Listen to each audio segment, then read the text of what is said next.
मैं अजीत सिंह चारण राजनीति विज्ञान के इस चैनल पर आरपीएस से टॉपर चैनल पर आपका हार्दिक स्वागत करता हूं। सभी प्रतियोगी परीक्षाओं में भारतीय संविधान एक महत्वपूर्ण टॉपिक के रूप में रहता है और भारतीय संविधान में संविधान की प्रस्तावना एक महत्वपूर्ण टॉपिक हमारे सामने रहता है, जिसमें बहुत सारे प्रश्न प्रतियोगी परीक्षाओं में पूछे जाते हैं। आज हम इस संविधान की प्रस्तावना पर थोड़ी चर्चा करेंगे। संविधान के एक बहुत बड़े विशेषज्ञ सुभाष कश्यप का कहना है कि संविधान शरीर है तो प्रस्तावना उसकी आत्मा है, प्रस्तावना आधारशिला है तो संविधान उस पर खड़ी हुई अट्टालिका है। वास्तव में प्रस्तावना जो है वह संविधान का प्रतिबिंब होती है, उन सब बातों का सार तत्व होती है जिनका उल्लेख संविधान में होना है। भारतीय संविधान की प्रस्तावना 13 दिसंबर 1946 को संविधान सभा की तीसरी बैठक में इसलिए कह रहा हूं क्योंकि संविधान सभा की पहली बैठक 9 दिसंबर 1946 को हुई थी, दूसरी बैठक 11 दिसंबर 1946 को हुई थी और तीसरी बैठक जो थी वो 13 दिसंबर 1946 को हुई थी। इस तीसरी बैठक में पंडित जवाहरलाल नेहरू ने उद्देश्य प्रस्ताव प्रस्तुत किए थे जो 22 जनवरी 1947 को स्वीकृत किए गए। यह प्रस्ताव ऑस्ट्रेलिया के संविधान से प्रेरित था, इसलिए ऐसा कहा जाता है कि भारतीय संविधान की प्रस्तावना ऑस्ट्रेलिया के संविधान से ली गई है। यदि परीक्षा में ऐसा प्रश्न पूछा जाता है तो हम ये कह सकते हैं कि भारतीय संविधान की प्रस्तावना ऑस्ट्रेलिया के संविधान से प्रेरित है। मूल प्रस्तावना जो थी 26 नवंबर 1949 को, उस दिन भारत को एक संपूर्ण प्रभुत्व संपन्न लोकतांत्रिक गणराज्य बनाने की बात की गई थी, लेकिन 42वें संविधान संशोधन द्वारा संविधान की इस प्रस्तावना के प्रथम पैरे में समाजवादी और पंथ निरपेक्ष शब्द जोड़े गए हैं तथा छठे पैरे में अखंडता शब्द जोड़ा गया है। अब जो संविधान की प्रस्तावना है वो इस प्रकार है कि हम भारत के लोग भारत को एक संपूर्ण प्रभुत्व संपन्न समाजवादी पंथ निरपेक्ष लोकतंत्रात्मक गणराज्य बनाने के लिए इसके समस्त नागरिकों को सामाजिक, आर्थिक, राजनीतिक, न्याय, विचार, अभिव्यक्ति, विश्वास, धर्म और उपासना की स्वतंत्रता, प्रतिष्ठा और अवसर की समता प्राप्त कराने के लिए तथा उन सब में व्यक्ति की गरिमा, राष्ट्र की एकता और अखंडता सुनिश्चित करने वाली बंधुता बढ़ाने के लिए दृढ़ संकल्पित होकर के इस संविधान सभा में आज दिनांक 26 नवंबर 1949 मिति मार्गशीर्ष शुक्ला सप्तमी संवत 2006 विक्रमी को एतद द्वारा संविधान को अंगीकृत, अधिनियमित और आत्मार्पित करते हैं। ये हमारे संविधान की प्रस्तावना है जो वर्तमान में है। इसमें संशोधन के तहत 3 नए शब्द जोड़ दिए गए थे, समाजवादी, पंथ निरपेक्ष और अखंडता।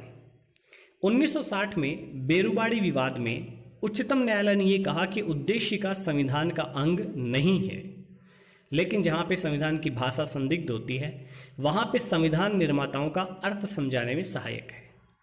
लेकिन इसी उच्चतम न्यायालय ने 1973 में केशवानंद भारती बनाम केरल राज्य विवाद में बेरुबाड़ी का निर्णय पलट दिया और ये कहा कि उद्देशिका संविधान का अभिन्न अंग है और उद्देशिका में या प्रस्तावना में संशोधन हो सकता है। लेकिन संशोधन होने के बावजूद भी कुछ बातों का ध्यान रखना होगा। वो बातें हैं कि मूल ढांचे को नहीं बदला जा सकता। हमारे संविधान का जो मूल ढांचा है, पंथ निरपेक्षता या संसदात्मक व्यवस्था या संघात्मक व्यवस्था, इसको हम नहीं बदल सकते। प्रस्तावना न्याय योग्य नहीं है, यानी कि प्रस्तावना के आधार पर न्यायालय अपना कोई भी निर्णय नहीं दे सकता। एम हिदायतुल्लाह ने गोलकनाथ विवाद के अंदर कहा था कि प्रस्तावना संविधान की मूल आत्मा है। लेकिन ध्यान में रखने योग्य बात यह है कि डॉक्टर अंबेडकर ने संवैधानिक उपचारों के अधिकार को संविधान की आत्मा बताया था, यानी अनुच्छेद 32 को उन्होंने भारतीय संविधान की आत्मा कहा है। परीक्षा में यह प्रश्न पूछा जाता है कि अंबेडकर ने संविधान की आत्मा किसे कहा है, तो कई बार हम प्रस्तावना लिख देते हैं, लेकिन ये गलत है। प्रस्तावना को एम हिदायतुल्लाह ने आत्मा कहा था और अंबेडकर ने संवैधानिक उपचारों के अधिकार यानी कि अनुच्छेद 32 को संवैधानिक की आत्मा कहा था। अब भारत के संविधान की प्रस्तावना में जो शब्द हैं उनको हम इस प्रकार जान सकते हैं। सबसे पहला शब्द है हम भारत के लोग। उद्देश्य का आरंभ भी यहीं से होता है। इसका तात्पर्य है कि संविधान का मूल स्रोत जो है वो भारत की जनता है, वही समस्त शक्तियों का केंद्र बिंदु है, यानी भारत की प्रभुसत्ता जनता में निहित है।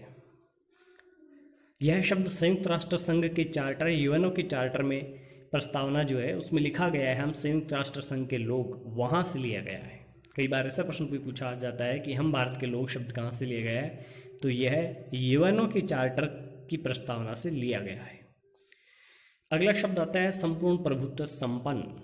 इसका तात्पर्य है कि भारत अपनी आंतरिक और बाह्य मामलों में किसी भी विदेशी शासन के अधीन नहीं है, पूर्ण रूप से भारत जो है वो संप्रभु है।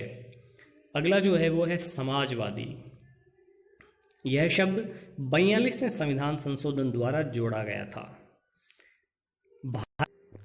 वो लोकतांत्रिक समाजवाद है, साम्यवादी समाजवाद नहीं है। समाजवाद कई तरह के होता है, फेबियन समाजवाद होता है, श्रेणी समाजवाद होता है, गिल्ड समाजवाद होता है, मार्क्सवादी समाजवाद होता है, लेकिन भारत में जो समाजवाद है वो लोकतांत्रिक समाजवाद है और ये नेहरू जी की अवधारणा पर आधारित है। भारतीय संविधान के भाग 4 में जो नीति निर्देशक तत्व हैं उनमें विशेष करके अनुच्छेद 39, 39B और 39C समाजवादी दृष्टिकोण के हैं, क्योंकि इन अनुच्छेदों में स्पष्ट होता है कि भारत में धन का केंद्रीकरण कुछ हाथों तक ही सीमित नहीं होगा, बल्कि भौतिक संसाधनों का यथासंभव समानता के आधार पर वितरण किया जाएगा। अगला है पंथ निरपेक्षता। इसे भी 42वें संविधान संशोधन द्वारा जोड़ा गया था। इसका तात्पर्य है कि राज्य का कोई भी धर्म नहीं होता है।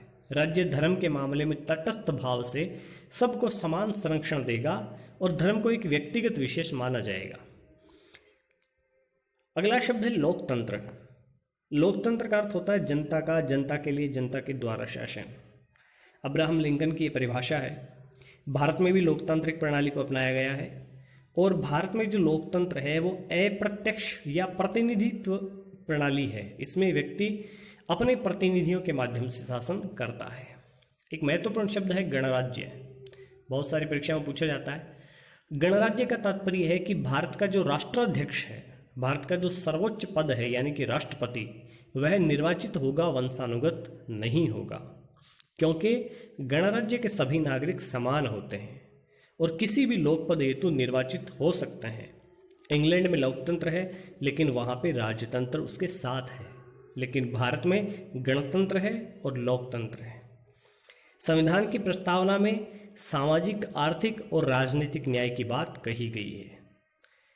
भारत की संविधान की प्रस्तावना में विचार, अभिव्यक्ति, विश्वास, धर्म और उपासना की स्वतंत्रता की बात की गई है और प्रतिष्ठा और अवसर की समानता की बात की गई है।